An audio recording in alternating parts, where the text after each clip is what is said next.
রাত তখন প্রায় 11টা। ছোট্ট বেগুনকোদর স্টেশন, চারিদিকে ঘন কুয়াশা। প্ল্যাটফর্মে নেই কোনো যাত্রী, শুধু শোনা যাচ্ছে ঝিঝি পোকার ডাক। স্টেশনের পাশেই ছিল একটি পুরনো ডাক্তারখানা। লোকমুখে শোনা যায় বহু বছর আগে সেই ডাক্তারখানার মালিক ডাক্তার হরিপদ এক রহস্যময় দুর্ঘটনায় মারা যান। তারপর থেকেই জায়গাটি নিয়ে ছড়িয়ে পড়ে অদ্ভুত সব গল্প। একদিন রাহুল নামের এক কলেজ ছাত্র শেষ ট্রেন মিস করে স্টেশনে আটকে পড়ে।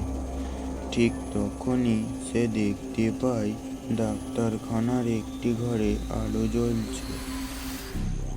কৌতূহলবশত সে এগিয়ে যায়। জানলার ফাঁক দিয়ে সে উঁকি মেরে দেখে সাদা কোট পরা একজন ডাক্তার খালি চেয়ারের সামনে বসে কারো প্রেসক্রিপশন লিখছেন।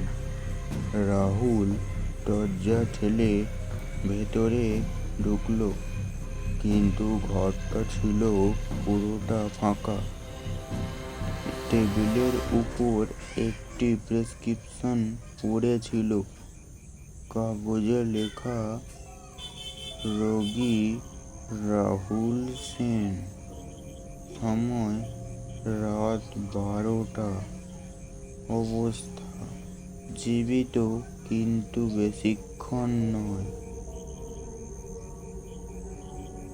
হঠাৎ পেছন থেকে ভেসে এলো একটি কর্কশ গলা। ওষুধ না নিয়ে কোথায় যাচ্ছ? রাহুল ঘুরে তাকালো, আজ যা দেখলো তা আজও ভুলতে পারেনি। দরজার কাছে দাঁড়িয়ে আছে সেই ডাক্তার, কিন্তু তার চোখ দুটো সম্পূর্ণ কালো। প্রাণপণে দৌড়ে স্টেশনের দিকে ছুটল রাহুল। ঠিক তখন একটি মালগাড়ি স্টেশন পার হচ্ছিল।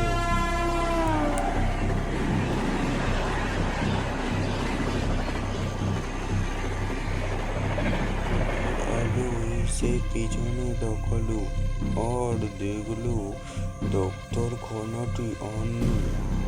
সেখানে দাঁড়িয়ে আছে শুধু একটি ভাঙা দেওয়াল। পরদিন সকালে গ্রামের লোকেরা জানালো সেই ডাক্তারখানা 15 বছর আগেই ভেঙে পড়েছিল।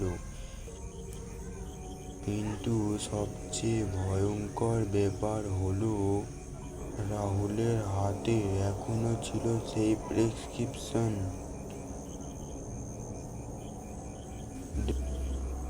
পরবর্তী রোগের অপেক্ষা।